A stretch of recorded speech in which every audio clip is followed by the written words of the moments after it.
Apakah hari ini kita masih cinta sama Tuhan? Seperti pada waktu pertama kali kita jatuh cinta dengan Tuhan. Jadi seolah-olah ketika kita jatuh cinta dengan Tuhan untuk pertama kali, kita merasa sepertinya kita mau melakukan apa saja untuk Tuhan. Seperti seolah-olah segala sesuatu di hidup kita itu tidak ada artinya kecuali kalau Yesus ada di dalamnya. Masihkah hati kita mencintai Tuhan seperti itu? Hanya hati yang seperti inilah Tuhan akan tinggal diam di dalamnya. Hanya hati seperti inilah yang dapat mengerti kehendak rencana Tuhan. Bukan apa kemampuan kita, kepandaian kita, tapi bagaimana hari ini hati kita masih mencintai Tuhan atau tidak.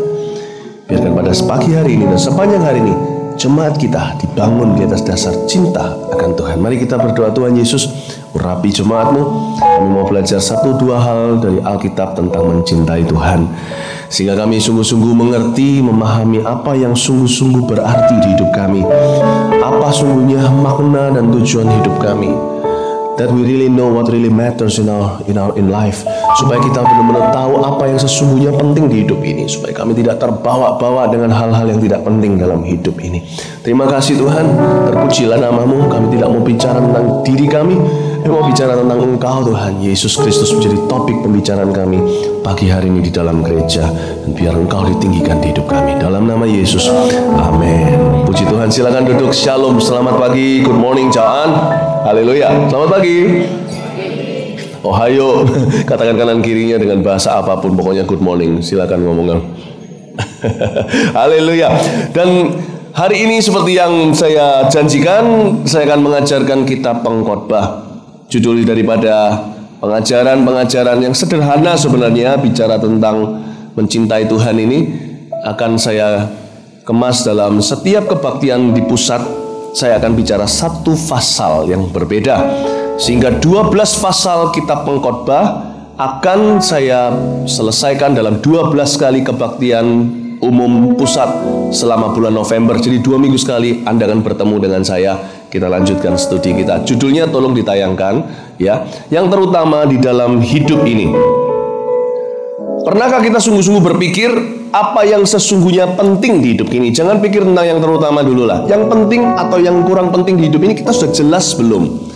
Yang mana yang penting, yang mana yang kurang penting dalam hidup ini?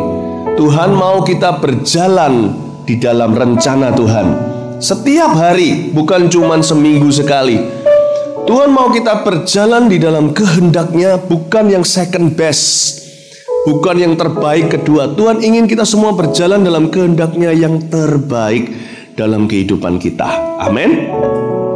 Karena itu kita perlu memahami apa yang penting di dalam hidup ini. Ya, dan mari kita buka sama-sama kitab Pengkhotbah. Kita kebaktian pagi ini saya akan bahas pasal 1 dengan Anda. Pengkhotbah pasal yang pertama. Kita akan baca dulu seluruhnya ayat 1 sampai ayat yang terakhir. Saya minta saudara Victor maju ke depan. Bacakan ayat 1 sampai ayat yang terakhir, termasuk judul-judulnya kepada jemaat. Ya? Silakan.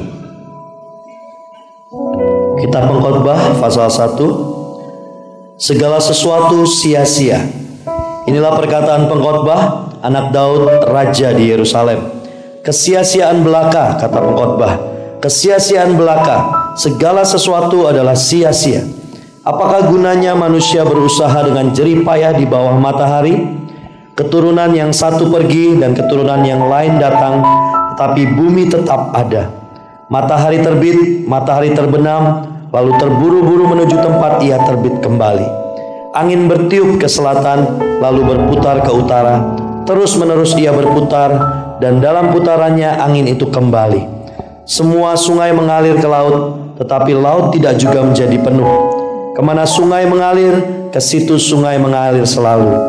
Segala sesuatu menjemukan, sehingga tak terkatakan oleh manusia. Mata tidak kenyang melihat, telinga tidak puas mendengar. Apa yang pernah ada akan ada lagi, dan apa yang pernah dibuat akan dibuat lagi. Tak ada sesuatu yang baru di bawah matahari. Adakah sesuatu yang dapat dikatakan, lihat ini baru? Tetapi itu sudah ada dulu, lama sebelum kita ada. Kenangan-kenangan dari masa lampau tidak ada, dan dari masa depan yang masih akan datang pun tidak akan ada kenang-kenangan pada mereka yang hidup sesudahnya. Pengejaran hikmat adalah sia-sia. Aku, pengkhotbah, adalah raja atas Israel di Yerusalem. Aku membulatkan hatiku untuk memeriksa dan menyelidiki dengan hikmat segala yang terjadi di bawah langit. Itu pekerjaan yang menyusahkan yang diberikan Allah kepada anak-anak manusia untuk melelahkan diri. Aku telah melihat segala perbuatan yang dilakukan orang di bawah matahari, tetapi lihatlah, segala sesuatu adalah kesia-siaan dan usaha menjaring angin. Yang bongkok tak dapat diluruskan, dan yang tidak ada tak dapat dihitung. Aku berkata dalam hati, lihatlah, aku telah memperbesar dan menambah hikmat lebih daripada semua orang yang memerintah atas Yerusalem sebelum aku, dan hatiku telah memperoleh banyak hikmat dan pengetahuan. Aku telah membulatkan hatiku untuk memahami hikmat dan pengetahuan, kebodohan dan kebebalan. Tetapi aku menyadari bahwa hal ini pun adalah usaha menjaring angin. Karena di dalam banyak hikmat ada banyak susah hati, dan siapa memperbanyak pengetahuan memperbanyak kesedihan. Amin, amin. Kedengarannya seperti pesimis sekali ya. Tetapi sebenarnya ini adalah suatu yang sangat berharga buat orang Kristen zaman ini. Salomo, penulis daripada kitab Pengkhotbah, ayat pertama dikatakan, inilah perkataan pengkhotbah anak Daud, raja di Yerusalem. Ditulis sekitar hampir 1000 tahun sebelum Yesus Kristus lahir, sebelum Masehi. Dan ditulis, kitab Pengkhotbah ini ditulis oleh Raja Salomo di akhir hidupnya. Setelah seumur hidup, hampir seumur hidup, ia meninggalkan Tuhannya dan berjalan mengejar perkara-perkara duniawi untuk memuaskan hawa nafsunya. Salomo ini cuma cinta Tuhan, sungguh-sungguh dengan Tuhan di awal-awal pemerintahannya, di masa mudanya. Lalu dia berpikir, aku kan masih muda, kenapa aku tidak mencoba dunia? Maka Salomo menghabiskan seumur hidupnya, dan pengalamannya dia kembali kepada Tuhan adalah pengalaman yang sangat menyedihkan. Dia menjadi orang yang sangat pesimis. Dia menjadi orang yang hampa dan tidak puas, kosong sekali. Dia pulang ke rumah seperti anak bungsu yang pulang ke rumah bapaknya dengan kelaparan, telanjang, bau. Itulah keadaan hati Salomo ketika kembali kepada Tuhan di akhir hidupnya. Dia berkata, Tuhan, ternyata dunia tidak dapat memuaskan aku. Aku semakin kosong. Mungkin sebagian di antara kita berkata, andai kita, ya itu Salomo bisa ngomong gitu karena dia sudah mencoba semua dan dia mencoba kenikmatan dunia, makanya dia bosan. Lalu di akhir hidupnya dia bertobat. Aku juga ingin seperti Salomo. Seumur hidup aku berdosa dulu, saya berdosa dulu, menikmati dunia dulu, ya kan? Uang, seks, kedudukan, popularitas, pengakuan manusia. Nanti kalau tua aku bertobat. Saudara-saudara, Salomo is one in a million. Satu di antara 1 juta orang yang bisa kembali. Itu pun bukan karena dia merencanakannya. Itu karena dia sudah begitu sumpah, dia sudah begitu, hatinya sudah begitu nggak tahan lagi. Dia kembali bukan karena perencanaan. Ketika dia meninggalkan Tuhan, dia berkata, nanti tuanya aku mau kembali pada Tuhan. Dia sungguh-sungguh melupakan Tuhan. Ada satu waktu di usia 20 sekian mungkin, atau 30 sekian mungkin, 30 sekian mungkin, bukan 20 sekian. Masih masa-masa muda, dia berkata, aku mau melupakan Tuhan. Dan dia sungguh-sungguh lupakan Tuhan sama sekali. Bukan suatu perencanaan seperti kita. Nanti aku akan kembali 5 tahun lagi pada Tuhan. Aku kaya dulu, nanti baru sesudah itu aku akan melayani Tuhan di gereja. Aku mau kaya dulu, nanti baru ikut pelayanan. Saya mau dapatkan dulu man atau woman of my dream. Saya mau dapatkan Miss Universe-nya saya dulu. Baru nanti saya mau belajar berdoa. Nanti kalau saya sudah punya emas sekian kilo, saya baru taat sama Tuhan secara finansial. Dia nggak berubah perencanaan. Nanti dia betul-betul lupakan Tuhan. Orang yang betul-betul sudah gak rencana untuk kembali pada Tuhan, tapi siap untuk menghadapi neraka. Namun akhirnya dia kembali juga. 1 in a million. 1 di antara 1 juta orang. Berapa banyak orang yang tidak kembali, tetapi masuk ke dalam penghakiman kekal. Dari 1 juta orang, berapa banyak orang yang tidak kembali? Mungkin 999.999 orang yang tidak kembali. Patut kita perhitungkan sebelum kita membuat suatu keputusan untuk meninggalkan Tuhan. Lebih celaka daripada orang yang sama sekali meninggalkan Tuhan adalah orang yang tanggung. Kebanyakan kita orang yang tanggung. Di luarnya kita takut meninggalkan Tuhan, tapi di dalamnya selalu penasaran dengan orang dunia. Apa sih rasanya selingkuh? Itu lebih gentayangan. Kristen seperti ini saya sebut Kristen gentayangan. Di dalamnya tidak pernah manju, tidak pernah puas. Never satisfied. Tidak pernah puas. Dia tidak pernah, kita pernah bisa bahagia selama kita masih melihat orang-orang dunia dan kenikmatannya dan kita mengingininya. Dosa terbesar di dalam tubuh Kristus hari-hari ini bukanlah dosa mencuri, bukan dosa berzina, sebab tidak semuanya selingkuh, tidak semuanya punya simpanan, tidak semuanya jadi simpanan, tidak semuanya 7-Eleven, tidak semuanya orang-orang yang kumpul kebo. Dosa terbesar di dalam tubuh Kristus Roh Kudus dapat melihat adalah dosa coveting, yaitu dosa terakhir dari 10 pelanggaran terakhir dari 10 perintah Allah. Janganlah mengingini. Hampir setiap kita hari ini mengingini. Cuman kita tidak punya kesempatan atau keberanian melakukannya seperti Salomo punya keberanian. Salomo punya 1000 cewek. Semuanya Miss Universe. Tapi berapa banyak pria tidak punya 1000 cewek, istri cuma 1, atau single mungkin, tapi di dalam khayalannya dia punya 1000 fantasi. Tidak akan pernah bahagia. Secara seks kita tidak akan pernah puas kalau kita berorientasi seperti itu. Sedangkan Salomo yang melakukannya aja dengan 1000 orang yang dia maui, dia raja, dia bisa tunjuk perempuan manapun juga naik ke atas ranjang dengan dia. Namun dia tidak bahagia. Tapi kita yang tidak pernah mencobanya, kita berkata, atau kita yang mencobanya secara tanggung, kita berkata, itu kan Salomo sudah melakukannya, makanya dia akhirnya berkata, ya sudah, aku bertobat. Aku juga mau seperti Salomo, aku lakukan dulu. Baru sesudah aku melakukannya, nanti aku akan merasa puas. Tidak, saudara. Salomo ini kembali bukan dalam keadaan puas. Salomo ini kembali kepada Tuhan dalam keadaan kosong, hancur, dan berkata, Lord, I'm miserable. Aku hancur, Tuhan. Aku payah, Tuhan. Hatinya begitu gelisah, begitu gundah, begitu depresi. Dia berkata pada Tuhan, Lord, Tuhan, aku kosong, Tuhan. Aduh, aku gak tahan. Dan dia berkata, sia-sia. Jadi saudara-saudara, sebelum kita mengambil keputusan untuk mengingini dan mencoba dunia ini, mari kita betul-betul pikirkan dulu. Mari kita sungguh-sungguh merenungkan kitab pengkhotbah ini dan belajar, learn from the expert, belajar dari pengkhotbah anak Daud, raja di Yerusalem. Kita belajar dari orang yang ahli, orang yang sudah melaluinya, dan orang salah satu dari 1 juta orang yang sanggup kembali menceritakannya kepada kita. Berapa banyak orang yang telah selingkuh, hari ini rumah tangganya hancur luar biasa, anaknya begitu, dan orang itu kalau ditanya di interview di atas mimbar seperti ini, pasti akan menjadi suatu pelajaran buat kita. Dia akan berkata, saudara, not worth it.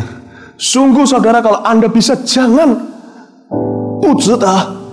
ya kan? Sekalian latihan bahasa semuanya. Tidak worth it. Dia akan berkata, karena 1 kali kenikmatan seks sembunyi-sembunyi itu, di belakang istri saya hari ini, istri saya hancur, istri saya gila, istri saya depresi. Istri saya hari ini, kami dalam pernikahan dari secara hubungan sudah tidak sehat, tidak bisa pulih seperti sedia kala. Gimana pun juga fase yang retak tidak akan pernah kembali seperti fase semula. Percayalah. Saya tidak ngomong ini kepada orang yang sudah melakukan dosa. Pada orang yang sudah melakukan dosa, tunggu sampai akhir khotbah saya ini. Saya akan menawarkan suatu anugerah dari Bapa hari ini yang baru buat Anda. Dan bagi orang yang belum melakukannya, yang penasaran selalu di dalamnya, bukan cuma soal seks, soal apapun juga belajar dari kehidupan Salomo. Hendaknya belajar dari pengalaman mereka. Salomo ini menulis pengkhotbah supaya untuk generasi yang akan datang tidak melalui dulu apa yang dia lalui untuk memahami apa yang akhirnya dia pahami.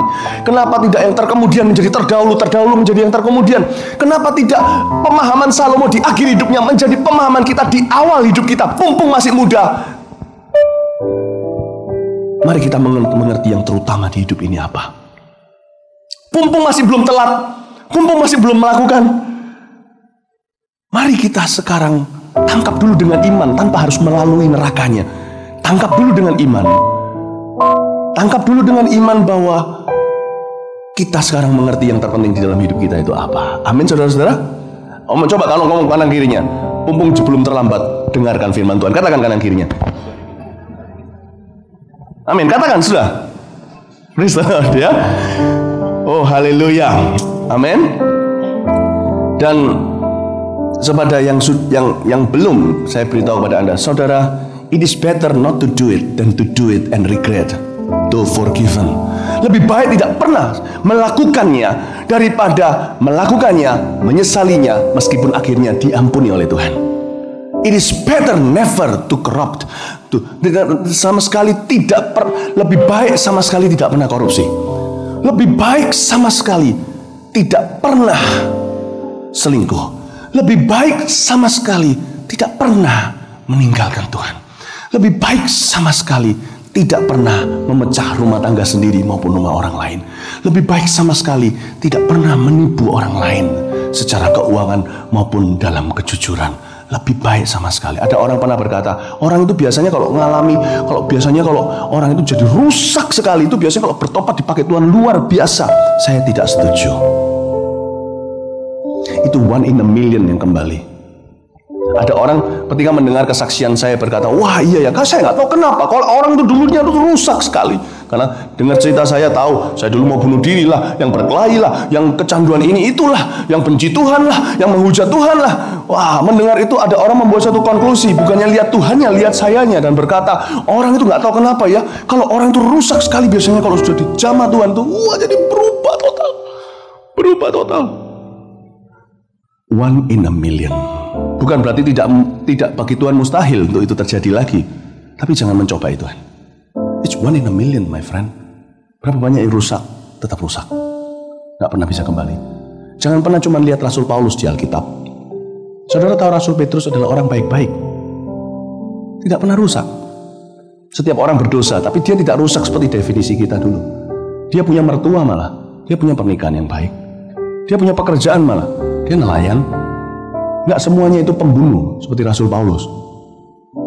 Saudara-saudara, jangan pernah punya konsep bahwa Allah nanti bisa pulihkan aku. Bagi orang yang sudah jatuh, terimalah itu bagian, itu rotimu. Bagi orang yang belum jatuh atau tidak mau jatuh, jangan terima itu sebagai rotimu. Inilah rotimu. It is better not to do it. Lebih baik sama sekali tidak pernah mengkhianati daripada mengkhianati, menyesali sekalipun diampuni. Belajarlah dari Salomo. Wah, ini baru satu ayat, bisa sampai besok selesainya ini. Kita lanjutkan. Ayat yang kedua.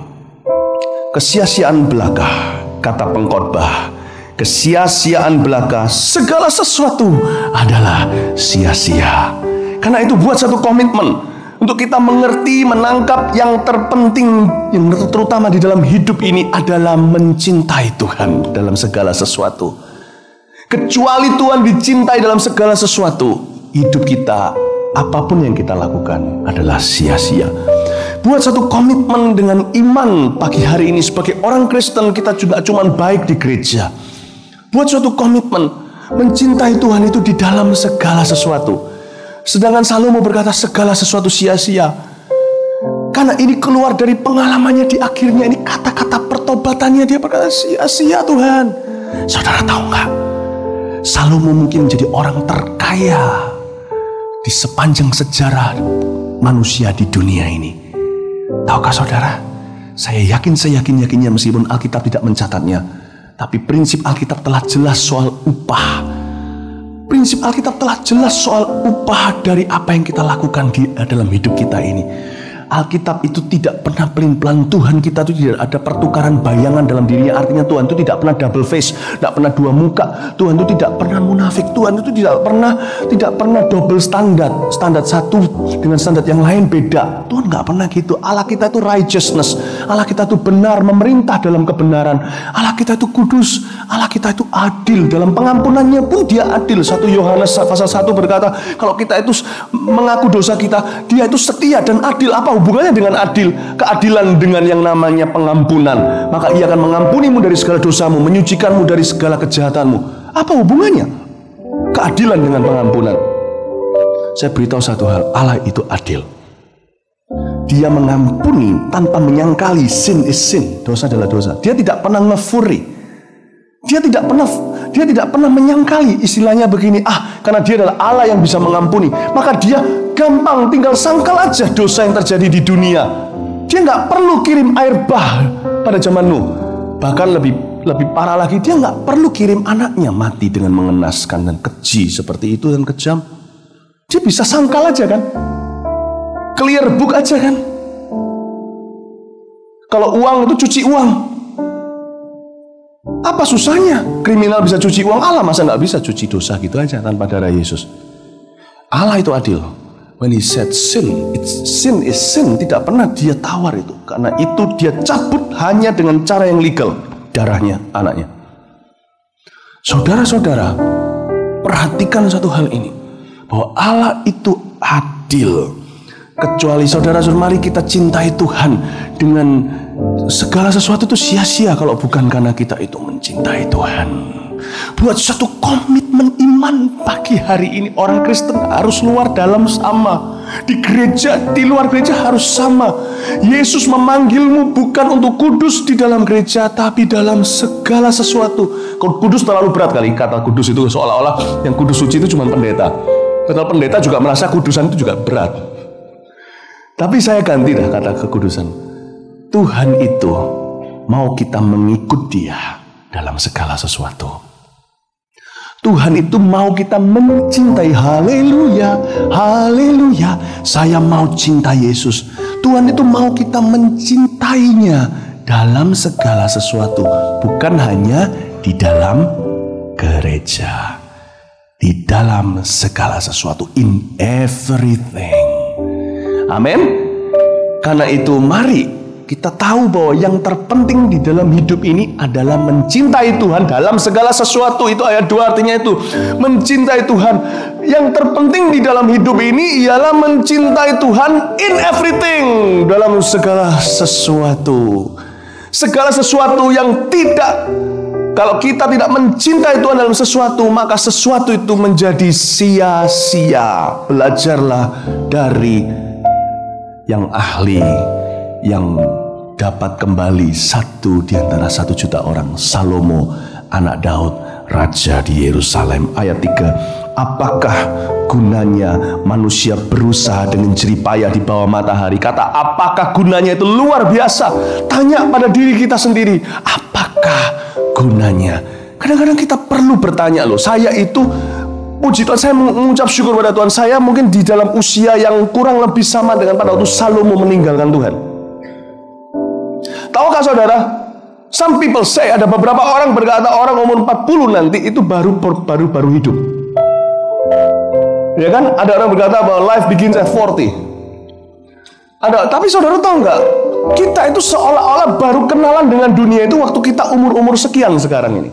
Meskipun banyak orang yang jauh lebih tua, tetap kecanduan dengan dunia banyak sekali, luar biasa. Lebih banyak orang yang menjadi teladan yang buruk bagi orang-orang muda daripada teladan yang baik.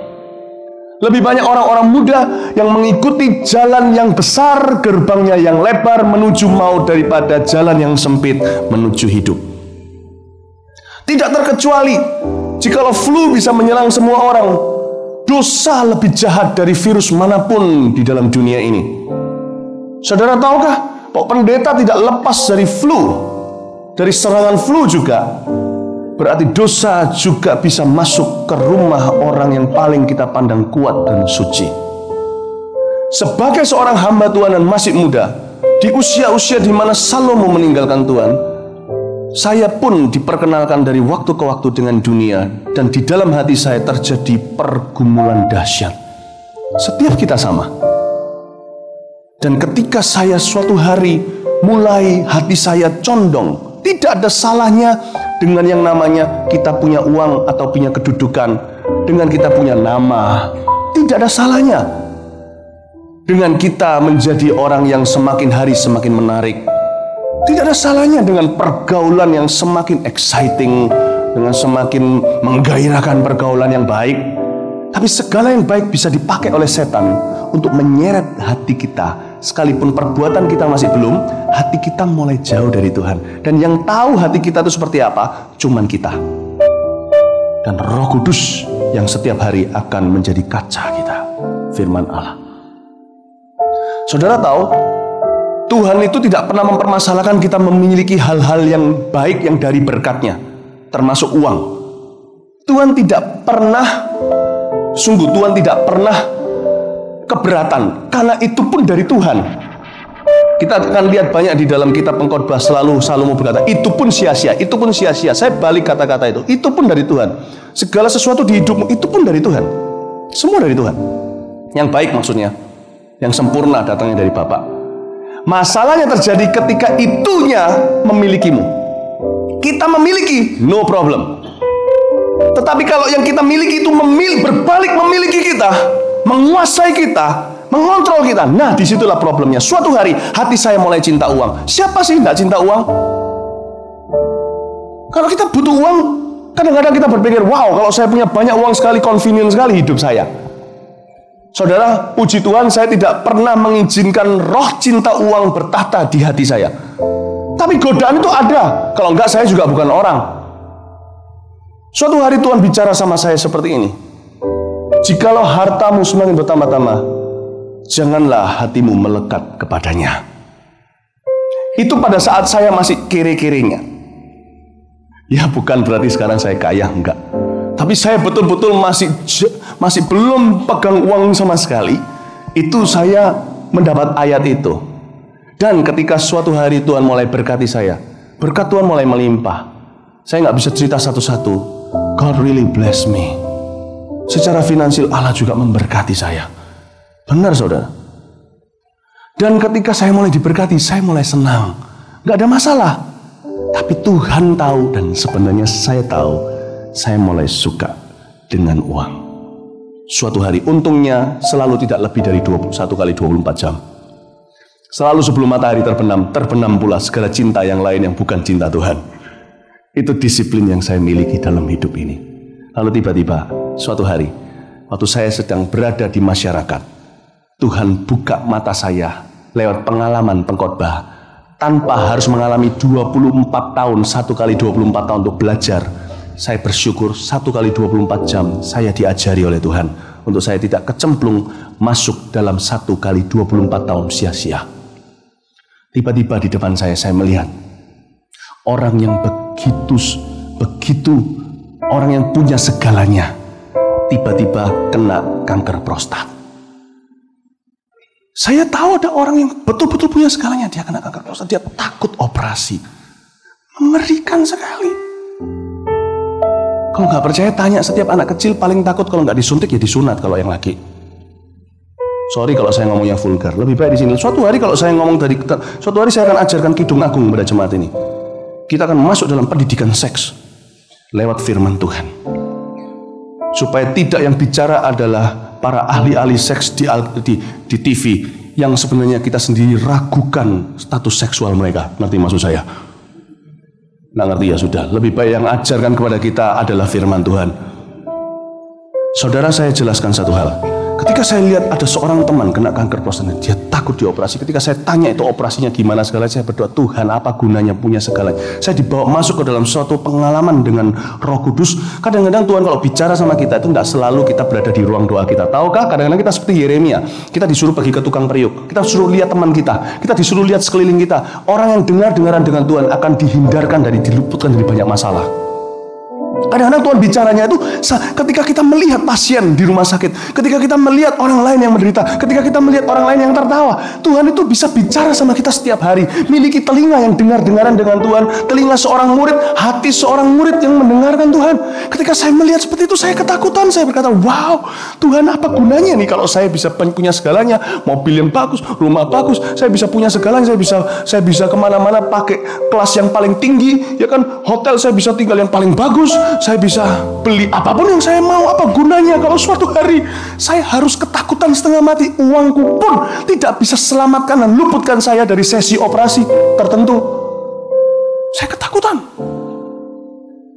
Lalu ketika saya melihat ada orang yang harus jantungnya harus dibedah berkali-kali dan sebagainya, badan itu ditetel-tetel, badan itu betul dicapik-capik sana sini. Saya berkata, Lord Jesus, akan datang suatu hari di mana kita akan menghadapi pisau dan badan kita akan ditusuk pisau, bukan pembunuhan, tapi demi untuk membuat nyawa kita tetap tersambung. Dipisau-pisau di bagian-bagian, apalagi kalau mata. Bayangin kalau kena. Anda bisa bayangkan kalau suatu hari mata Anda harus dioperasi. Saya nggak takut-takut ini. Ini pengalaman lebih. Saya berdoa jangan sampai satu hal ini pun terjadi. Saya berharap nanti bulan Januari saya akan mengajar jemaat soal kesehatan ilahi. Semoga buku tentang I Believe in Miracles, ku percaya mujizat, bisa di launching pada saat itu sebelum saya pergi ke FKA di Taiwan bulan Februari tahun depan. Saya tidak ajarkan kita negatif, pikiran negatif atau kita ketakutan atau sakit. Saya tidak ajarkan ke sana, tapi lebih baik kita lihat skenario terburuk untuk kita belajar sesuatu tanpa mengalaminya. Katakan amin. Dan ketika saya melihat semuanya itu, saya bertekad seperti ini. Saya bertekad, Tuhan, aku bertekad, saya akan tetap menjadi orang yang sangat sukses, mengejar sukses seperti banyak orang, anak muda, ya kan, idealismenya tinggi, kepingin sukses. Satu gunung sudah dipanjat, saya kepingin panjat gunung yang lebih tinggi lagi. Selalu begitu, semua kita kan. Life begins at 40 kan, life begins at 30. Saya bahkan belum umur 40. Kita kan punya, inginnya kan banyak kan, kalau kita masih muda, banyak. Nggak tentu yang muda. Orang umur 60 pun inginnya banyak, masih banyak. Umur 80 masih inginnya banyak, masih banyak. Ya kan? Sekarang ini saudara-saudara, dunia semakin menjadi-jadi. Sulit jaga hati. Dan saya inginnya banyak, ini, itu. Akhirnya saya membuat suatu tekad. Ya Tuhan, saya akan sukses luar biasa. Tapi di samping sukses, saya akan olahraga dan jaga badan sampai sehat banget, tip-top. Suatu hari, saya kumat-kumatnya, makan sayur terus. Karena saya makanannya biasanya kurang sehat, katakan ya. Makanan mungkin saya makan, banyak makan ini, makan saya agak berani. Akhirnya saya makan sayur terus. Dan saudara, tidak ada yang salah dengan kita itu healthy living, hidup sehat, atau health conscious, atau sadar akan kesehatan kita. Tapi itu menjadi tempat kedua, sesudah kita tahu dulu yang terpenting di hidup kita apa. Karena di dalam health tidak terletak purpose, tujuan. Di dalam Kristus sajalah satu-satunya tujuan kita. Baru kita bangun yang lainnya dengan bijaksana, dengan bijaksana sesuai dengan hikmat Roh Kudus di dalam kehidupan kita masing-masing. Dan saudara, saya mulai kumat-kumatnya makan sayur terus. Ketika kita itu cinta hidup, itu baik. Tetapi kalau kita nggak hati-hati, kita bisa cinta hidup lebih dari Tuhan. Sehingga kita ingin untuk hidup selamanya. Sehingga yang paling kita takuti adalah mati. Seharusnya kita harus berusaha hidup selamanya, tapi kalau mati itu keuntungan. Amin. Saya enggak, suatu hari saya lagi muda-mudanya, inginannya banyak, dan saya mau hidup selamanya, saking cinta hidup luar biasa, menikmati semua fasilitas hidup, saya mau hidup selamanya. Saya makan yang baik. Saya berkata, oke, saya akan sukses, tapi saya akan sehat supaya saya bisa lama menikmati sukses. Demi supaya apa menikmati sukses? Demi supaya saya senang. Tiba-tiba saya dengar kabar orang yang sehat, yang sukses, yang sehat, sudah olahraganya berapa kali seminggu, kolesterolnya, saudara, kalau hari ini saudara ada di restoran, sekarang lagi musim sekali, kalau usia Anda berapa, itu diskonnya berapa? Orang yang usianya 50 diskon 50%. Orang yang usianya 70 paling bahagia 70%. Kalau Anda mau untung bawa oma atau akung atau abo yang 100 tahun umurnya, wah asik tuh, free makan. Kalau ada yang 102 itu 100 malah dikasih 2% cashback ya kan? Cashback without paying cash dulu. Luar biasa ya kan? Saya dulu sering bergurau seperti ini. Kalau saya trigliserid saya kalau bisa diukur dari nilai trigliserid saya sudah beratus-ratus persen. Berarti jangan usia deh. Kolesterol kita aja. Kolesterolnya berapa? 200, berarti 200% diskonnya. Wah, pasti banyak kita makan enak. Kenapa? Karena kolesterol kita tinggi-tinggi. Ya kan? Saya melihat teman saya, ada satu orang ini betul-betul orang tanpa kolesterol. Ngerti maksud saya? Orang yang super fit. Asam urat juga tidak punya. Super fit. Semuanya super fit. Setiap tes perfect. Semuanya tidak ada yang merah. Tiba-tiba bagi luar negeri mati. Udah gitu aja. Tiba-tiba mati. For no reason. Dalam minggu di mana saya diajari Tuhan seperti Salomo ini 1 kali 24 jam supaya saya menghindari 1 kali 24 tahun. Kenapa saya alami ini? Karena saya adalah salah satu pemimpin jemaat. Kalau saya tidak alami, kemungkinan saya tidak bisa berdiri di atas ini bicara sama Anda. Jangan pandang saya mudah. Pencobaan dan dunia di dalam hatimu dan dunia di dalam hatiku, size-nya sama. Setiap hari, apapun usia kita harus belajar menyangkal diri dengan sengaja, moral conscious choice. Pilihan secara sadar, secara moral, secara sadar berkata no, dan aku ikut Yesus. Itu setiap hari, tua muda kita membuat keputusan yang sama, tantangannya sama, desire-nya, keinginannya sama. Hanya karena kami adalah pemimpin jemaat, makanya kami juga yang mengalami dulu. Atau mungkin bukan dulu dalam waktu, tapi kami mengalami dulu di dalam intensitas untuk bisa berdiri di atas ini, menceritakan pada jemaat bahwa hidup dalam Kristus itu real. Tidak ada orang yang super diurapi. Semuanya kita belajar dari firman Allah. Katakan amin. Anak Daud pun tidak kecuali. Anaknya Daud loh nih, jangan Daud ini engkongnya Tuhan Yesus. Salomo ini termasuk engkongnya Tuhan Yesus. Ini nggak kecuali. Tak terkecuali. Saudara tahu, ketika saya mulai dalam 1 minggu itu, saya mendapat kabar beberapa orang dalam 1 minggu. Orang yang olahraga, yang sempurna kesehatannya, yang sukses besar, dia punya segalanya Tuhan ngomong sama saya seperti ini. Bahkan dalam menjaga kesehatan pun tidak terletak my purpose. Asik kalau gitu, kita nggak usah jaga kesehatan. Hidup untuk Tuhan. Bayangin yang jaga kesehatan aja tidak sampai ke tujuan Tuhan, apalagi nggak jaga kesehatan, sungguh-sungguh menghilang dari peredaran. Jemaat, marilah kita menjadi jemaat yang berpikiran tinggi, berpikiran Kristus. Tujuan saya berkhotbah hari ini tidak akan membuat improve, maju bisnismu. Pengkhotbah tidak diajarkan untuk mengimprove, memajukan bisnis. Tidak untuk memajukan, tidak akan menambah nilai apa-apa di dalam pekerjaanmu mungkin, di dalam pelayanan Anda. Tapi pengkhotbah ini harus diajarkan untuk memajukan satu bagian tubuh yang paling penting. Your heart. Hatimu dan hatiku. Amin, saudara-saudara. Jadi dari sana saya langsung berkata, Tuhan, sebenarnya tidak ada gunanya ya punya banyak uang. Itu konklusi saya 1 kali 24 jam itu. Dalam 1 hari saya mendengar orang yang orang yang sukses tapi harus menghadapi pisau, tidak bisa apa-apa. Dia nggak bisa sogok. Dia bagaimana menyogok dokternya yang menyarankan dia dipisau-pisau kok. Dia nggak bisa sogok Tuhan kan? Atau itu nggak bisa selamatkan kan? Dia mau punya Rolls Royce berapapun ada gunanya kan? Dia harus hadapi rasa takutnya dengan real, sekalipun dibius, real nyata. Dia harus hadapi, hampir-hampir seperti neraka di atas bumi buat dia. Dia belum ketemu neraka sebenarnya. Can you imagine? Saya berkata, Tuhan, buat apa kalau gitu kita kumpulkan uang itu sampai puluhan miliar, demi tujuannya adalah supaya demi itu tok. Itu saja. Buat apa kalau suatu hari kita semua harus menghadapi pisau? Buat apa? For what, my friend? Kadang-kadang kita tergila-gila dengan kumpulkan harta. Gila-gila, tambah banyak. Wah, kakak tambahkan berlian, kurang berlian lagi, berlian semuanya, giginya copot semuanya, ganti berlian sama. Itu namanya craze, kegilaan. Kegilaan. Kita nggak stop sebentar di gereja seperti hari ini and think.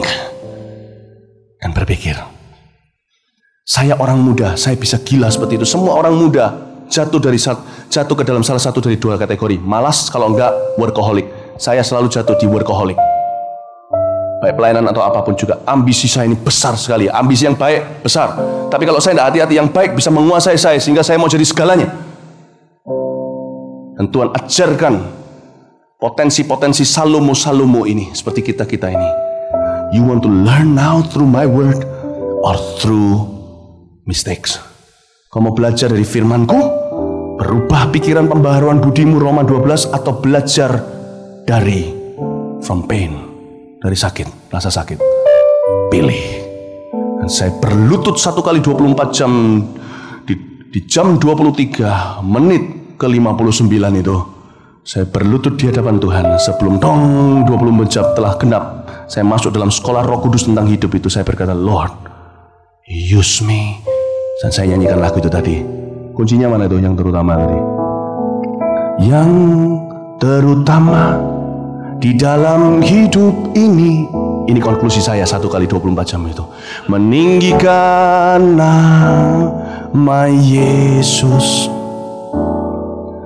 Yang terutama di dalam hidup ini, memuliakan namanya. Haleluya, haleluya. Saya mau cinta Yesus. Haleluya,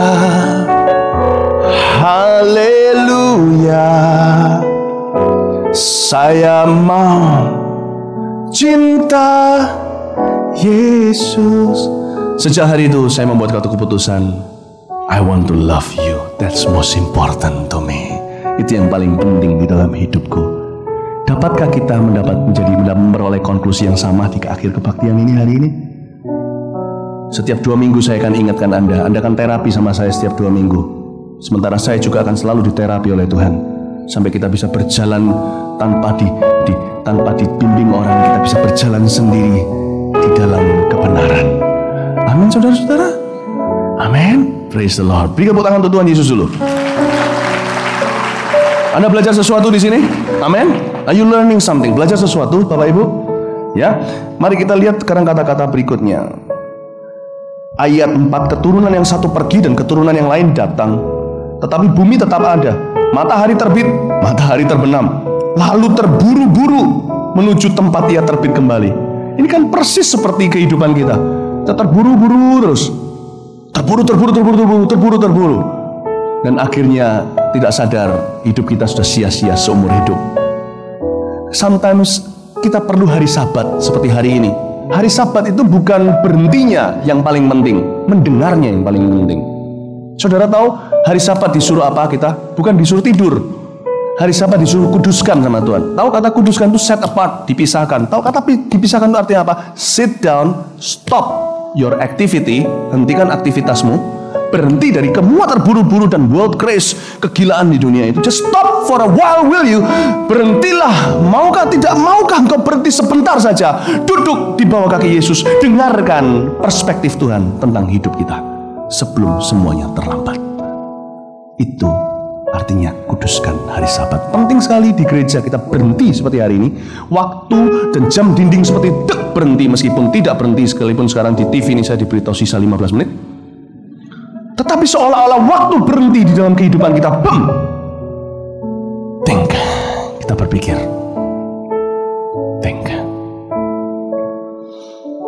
Saudara, kalau Anda sudah berusia 70 tahun, maka Anda tidak bisa menulis buku Before 30 lagi. Itu sudah before heaven. Dengan segala hormat, saya beritahu, berapa waktu yang sudah sisa di dalam hidup Anda, pergunakanlah untuk yang terpenting. Kalau Anda berumur 35 tahun seperti saya, Anda pun dan saya tidak bisa terlalu berbangga diri. Kalau setiap tahun di gereja kita berganti topik sekali, berarti kalau saya hidup sampai umur 70 tahun, kita cuma punya waktu 30 kali ganti topik. Di dalam kalender sorga, orang muda seperti saya hidup menurut Tuhan cuman sisa 1 bulan, 30 hari per hari setahun. Bukankah setiap tahun rasanya seperti 1 hari hari ini? Cepat sekali kan? Zut Christmas, zut Christmas, zut Christmas. Kasihan tuh Rudolf itu terus-terusan suruh cing. Bayangin nggak? So fast. Hidup begitu pendek dan begitu cepat, berputar-putar terus kita di tempat yang sama. Sayang sekali hidup kita digunakan seperti itu. Ada satu bagian dalam kehidupan manusia tidak ditebus oleh Kristus. Dosa ditebus, manusia ditebus. Tahu apa? Waktu. Gak percaya? Kita sia-siakan kemarin. Sekalipun Yesus sudah mati, gak kembali tuh. Kemarin tuh. Dan sebentar lagi hari ini jadi kemarin. Sebentar lagi besok jadi kemarin. Sebentar lagi namamu dan namaku jadi kemarin. Pernah hidup. Have you stopped and thought? Sudahkah berhenti dan berpikir? Saya bersyukur Tuhan bicara kayak gini sama hidup saya masih sacap lebih. Tapi tidak membuat garansi bahwa saya akan menjadi lebih baik. Kalau saya sia-siakan hidup seperti Salomo tidak hari ini tidak lebih kaya dari kita. Tahukah dalam kerajaan sorga kita semua lebih dari Salomo? Salomo mungkin orang terkaya sepanjang sejarah manusia. Tahukah Anda, hari ini saya yakin-yakinnya di sorga dia bukan yang terkaya. Menurut saya, orang yang melayani hari ini, pendoa yang sementara kita bicara seperti ini hari ini berdoa untuk kita, ada pendoa yang mendoakan kita, yang nanti juga setelah selesai ibadah ada orang yang akan mendoakan orang-orang yang mau menyerahkan hidupnya pada Tuhan. Itu lebih kaya semua dari Salomo hari ini di dalam kerajaan sorga. Di dalam manusia tidak seorang pun lebih dari Yohanes Pembaptis, kata Yesus. Tetapi di dalam kerajaan sorga yang terkecil pun lebih besar dari Yohanes Pembaptis. Mengerti maksudnya? Maksudnya begini, jangan pernah kita terkecoh hanya karena orang besar. Salomo dipakai sebagai negatif example, contoh yang negatif bagi kita, supaya kita ketika baca pengkhotbah ini kita jadi optimis, katakan amin. Kita jadi sehat, katakan amin. Kita hidup panjang, katakan amin. Tapi paling penting di sini, hidup kita betul-betul berarti karena kita tahu yang terpenting dalam hidup ini adalah mencintai Tuhan. Beri tepuk tangan untuk Tuhan Yesus. Kita lihat lagi beberapa ayat ya. Ayat 7, semua sungai mengalir ke laut, tetapi laut tidak juga menjadi penuh. Kemana sungai mengalir? Ke situ sungai mengalir selalu. Segala sesuatu menjemukan. Saya garis bawahi kata menjemukan, sehingga tak terkatakan oleh manusia. Mata tidak kenyang melihat. Saya garis bawahi kata tidak kenyang. Telinga tidak puas mendengar. Saya garis bawahi tidak puas. Ya, saudara-saudara, ayat 8 bicara sama kita bahwa manusia itu adalah makhluk yang bosanan. Kita harus terima pewahyuan dari penciptaan ini dulu. Kita semua itu bored easily, mudah bosan. Jadi kalau hidup kita itu kita habiskan untuk memuaskan keinginan kita, we are going nowhere. Kita nggak kemana-mana. Saudara pernah makan tentunya. Seenak apapun makanannya, kita akan lapar lagi dan lupa makanan yang kita makan, dan seolah-olah kita begitu lapar kita siap menjual hak kesulungan kita untuk semangkuk kikil, semangkuk kacang merah. Padahal Esau sudah makan sebelumnya dan kenyang, sebab Esau seorang pemburu. Dia makan steak yang enak-enak. Kalau steak, saya sudah pernah makan steak macam-macam. Bahkan saya pernah coba kanguru. Saya pernah coba steak macam-macam. Seenak apapun steak, semahal apapun, kalau lapar Anda akan lupa itu, dan Anda ingin makan steak yang paling murah yang sekarang di depan Anda. Yang paling murahan pun Anda akan makan demi kenyang. Demikian juga uang. Demikian juga nama, popularitas, penerimaan manusia, pengakuan manusia. Demikian juga seks. Demikian juga semuanya ini. Mata tidak pernah puas, telinga tidak pernah puas mendengar, segalanya menjemukan. Sayang sekali kalau kita menjadi makhluk nafsu yang didorong cuma dengan nafsu, dan keputusan kita dipengaruhi dengan itu. Hidup kita nggak akan kemana-mana, sebab ujung hidup kita ketika kita nanti tua, kalau diizinkan sampai tua, adalah kita lupa semuanya yang kita nikmati itu ketika kita berada di meja bedah tersebut. Kita lupa semuanya ketika kita dicapik-capik, kita lupa semuanya. Betapa sia-sianya kalau kita tidak melayani Tuhan. Saya dorong jemaat, ayo melayani Tuhan. Tahun depan, khotbah saya ini mempersiapkan Anda untuk tahun depan. Siap-siap melayani Tuhan. Tidak ada masalahnya, tidak ada salahnya dengan kita pegang uang, kita punya nama, kedudukan. Tapi itu hanya berguna kalau kita melihatnya sebagai karunia dari Tuhan untuk melakukan kehendaknya. Baru ada sukacita di bawah matahari. Katakan amin. Ya, kita lihat sekarang apa yang pernah ada akan ada lagi, Apa yang pernah dibuat akan dibuat lagi. Tak ada sesuatu yang baru di bawah matahari. Adakah sesuatu yang dapat dikatakan, lihatlah ini baru, tapi itu sudah ada dulu, lama sebelum kita ada.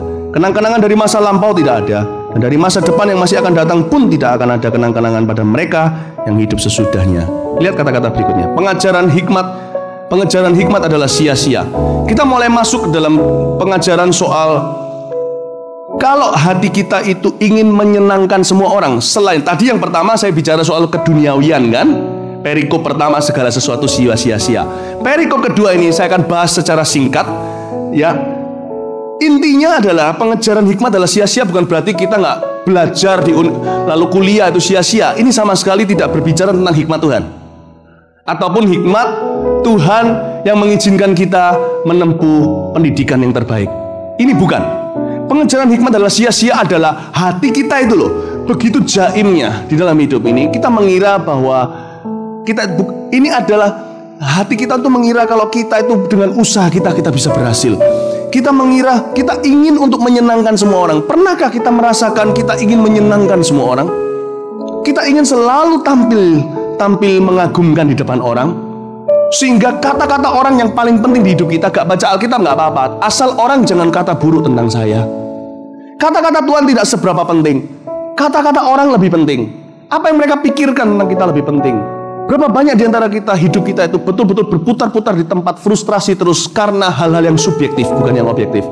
Dan Tuhan mau membebaskan kita lewat hikmatnya hari ini. Kita lihat ayat berikutnya. Aku pengkhotbah adalah raja atas Israel di Yerusalem.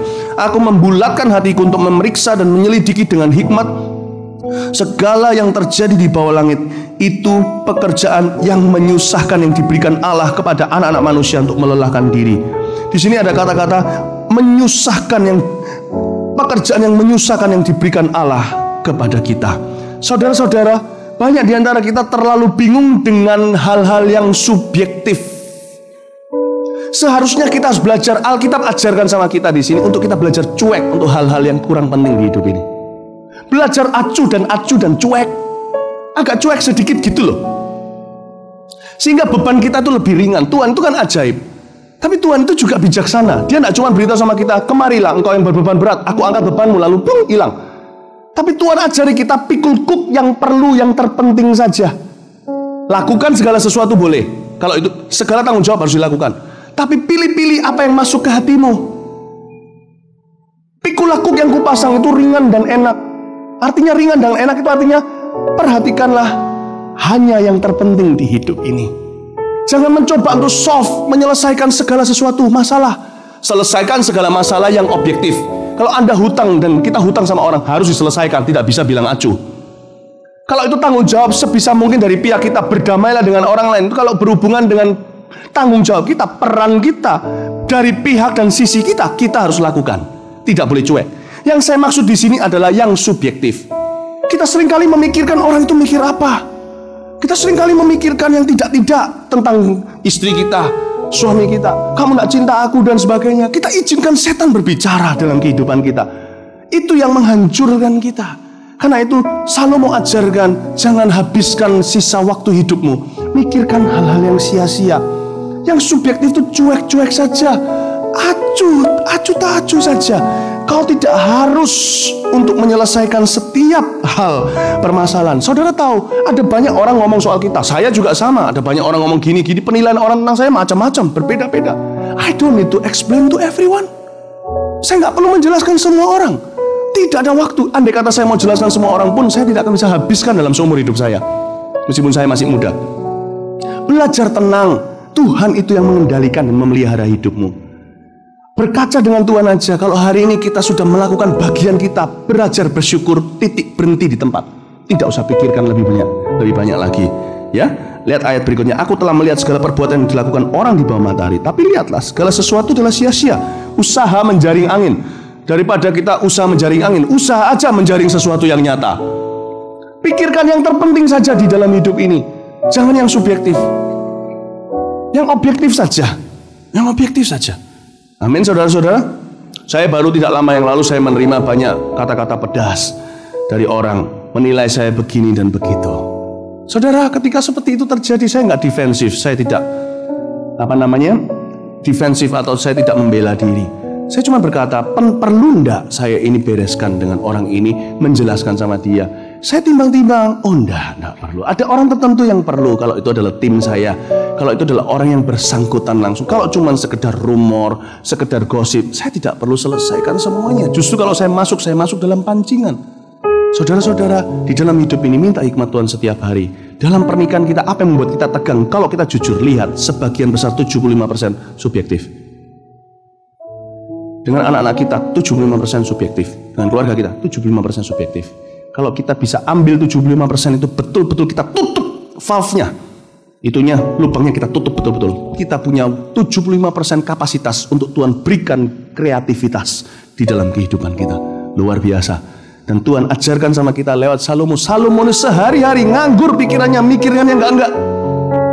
Ya, dan dia habiskan waktunya sampai akhir hidupnya. Dan dia berkata, apa aja yang telah kuhasilkan? Tidak ada. Lihat ayat berikutnya. Ya, yang 15. Yang bongkok tidak dapat diluruskan. Yang tidak ada tak dapat dihitung. Kita tidak perlu meluruskan segala sesuatu sekarang, saudara. Jangan menuntut diri terlalu banyak. Ya, jadi dikatakan yang bongkok tidak dapat diluruskan. Saudara harus tahu bahwa Tuhan punya waktunya sendiri. Dan juga dikatakan yang tidak ada tak dapat dihitung. Artinya tidak perlu sekarang hitung rugi ikut Tuhan Yesus. Nggak perlu sekarang hitung rugi pelayanan kita ini hasilnya apa. Saya tidak pernah hitung rugi sekarang. Saudara tahu setelah saya khotbah ini, saya nggak akan pikir khotbah saya bagus. Nggak akan. Itu ambil 75% kapasitas saya untuk khotbah bagus kebaktian berikutnya. Dalam karir pun saya profesional. Saya nggak begitu. Saya nggak pikir nanti Anda suka atau nggak suka dengan khotbah saya. Tidak ada gunanya untuk meluruskan semua yang bongkok. Tidak ada gunanya untuk menghitung sesuatu yang memang tidak perlu dan tidak ada dan tidak perlu dihitung. Saya tidak perlu hitung untung ruginya sekarang segala yang saya lakukan. Selama apa yang saya lakukan ini benar-benar saya lakukan prayerfully, dengan penuh doa. Saya lakukan dengan penuh perencanaan. Alkitab ajarkan di Amsal yang nulis juga Salomo ketika dia masih sungguh-sungguh dengan Tuhan.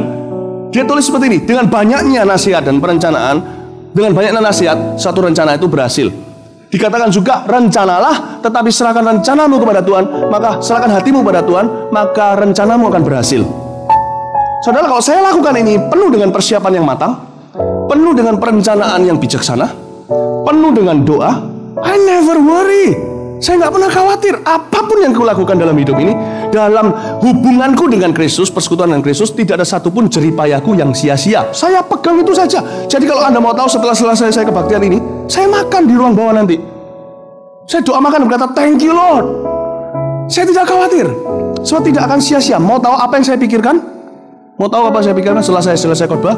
Yang saya pikirkan adalah firman Tuhan tadi itu. Segalanya tidak akan, jeripayaku tidak akan sia-sia. Amin, saudara-saudara. Kalau Anda mau memikirkan setiap hari setelah selesai kerja dan sebagainya, pikirkan firman Allah. Pikirkan firman Tuhan. Ku renungkan firman-Mu siang dan malam. Ku pegang perintah-Mu dan ku lakukan. Lihat nanti, kita akan melihat lebih banyak happy Christians di gereja kita yang jadi terang. Katakan amin. Anda belajar sesuatu? Beberapa ayat terakhir. Don't worry, I know. Ya. Aku berkata dalam hati, lihatlah, aku telah memperbesar dan menambah hikmat lebih daripada semua orang yang memerintah atas Yerusalem sebelum aku, dan hatiku telah memperoleh banyak hikmat dan pengetahuan. Aku telah membulatkan hatiku untuk memahami hikmat, pengetahuan, kebodohan, kebebalan. Tapi aku menyadari bahwa hal ini pun adalah usaha menjaring angin. Karena di dalam banyak hikmat, ini loh, dalam banyak hikmat, katakan dalam banyak hikmat. Ya. Karena dalam banyak hikmat ada banyak susah hati. Siapa memperbanyak pengetahuan, memperbanyak kesedihan. Tambah hikmat, caranya manusia loh ya. Tambah sedih, tambah tahu, tambah susah. Kadang-kadang kita itu perlu untuk tidak merasa harus tahu segalanya. Kadang-kadang kita itu perlu untuk tidak ingin mendengar segala sesuatu. Gak percaya? Buat angket. Katakan song leader atau siapapun, kita tanya ribuan jemaat, ratusan jemaat aja, what do you think of me? Baca itu saja, iman kita sudah roller coaster, anjlok dan naik dan anjlok. Betul nggak? You don't have to hear everything. Nggak perlu mendengar segala sesuatu. Ketahui ini aja, God is in control. Allah yang mengontrol hidupmu, Allah yang memelihara hidupmu. Hiduplah dengan setia di hadapannya. Promosi itu dari Tuhan. Amin. dan belajar untuk tidak bersandar. Percayalah kepada Tuhan dengan segenap hatimu dan jangan bersandar kepada pengertianmu sendiri. Amin saudara. Belajar percaya kepada Tuhan. Oh haleluya, tepat waktu selesai, beri tepuk tangan untuk Tuhan Yesus. Mari kita semua bangkit berdiri. Praise the Lord, puji Tuhan. Saudara, ketemu dengan Anda lagi nanti di pasal 5 2 minggu lagi. Dan nanti kasetnya juga akan, CD-nya juga akan disediakan di akhir November atau di awal Desember, semuanya dalam satu paket bisa didapatkan supaya Anda bisa studi dan belajar. Anda diberkati Tuhan, yang diberkati Tuhan. Saya akan tutup mata, saya nggak kelihatan, pura-pura nggak kelihatan, ya kan? Siapa yang diberkati Tuhan? Saya mau tahu nih, bukan untuk saya feel good, tapi paling tidak ada satu feedback dari Anda sekarang. Nanti saya nggak pikirin lagi. Turun dari sini saya acuh, saya nggak pikirin. Tapi sekarang saya mau tahu feedback. Siapa di sini merasa ada sesuatu yang berguna yang Anda terima pagi ini yang bisa mengubah hidup Anda? Angkat tangan. Oh haleluya, praise the Lord. Berikan tepuk tangan untuk Tuhan. Yang terutama, come on, di dalam hidup ini meninggikan nama Yesus. Yang terutama di dalam hidup ini, oh, memuliakan namanya. Yang terutama, katakan. Yang terutama di dalam hidup ini meninggikan nama Yesus. Yang terutama di dalam hidup ini